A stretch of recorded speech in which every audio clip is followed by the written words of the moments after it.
कोल्हापूर जिल्ह्यातील श्री ज्योतिबा मंदिराच्या पहिल्या टप्प्यातील सुधारित आराखड्याला गुरुवारी मुख्यमंत्री देवेंद्र फडणवीस यांच्या अध्यक्षतेखालील शिखर समितीने मंजुरी दिली आहे।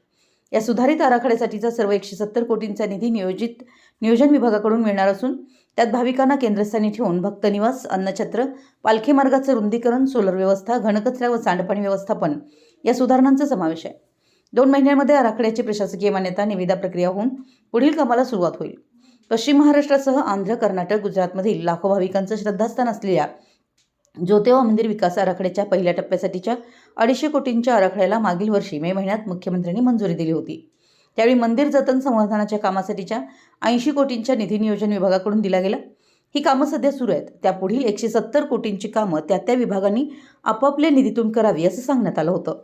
मात्र त्यात सुसूत्रता राहणार नसल्यानं जिल्हा प्रशासनानं सगळा निधी नियोजनाकडून मिळावा अशी मागणी केली होती।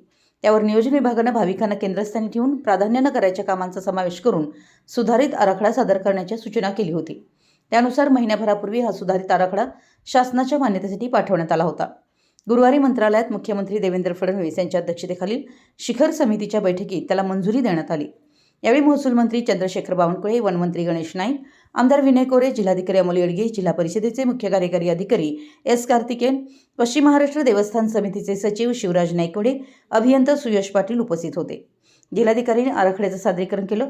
यावेळी राज्याचे मुख्यमंत्री देवेंद्र फडणवीस म्हणाले की ज्योतिबा हे अवघ्या महाराष्ट्राचं श्रद्धास्थान आहे।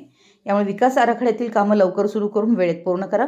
2 महिन्यात आराखड्याचं विस्तृत अंदाजपत्रक, प्रशासकीय मान्यता, निविदा प्रक्रिया, कार्यादेश करून प्रत्यक्ष कामाला सुरुवात होईल यासाठी प्राधान्य द्या, असं मुख्यमंत्री देवेंद्र फडणवीस यांनी सांगितलं।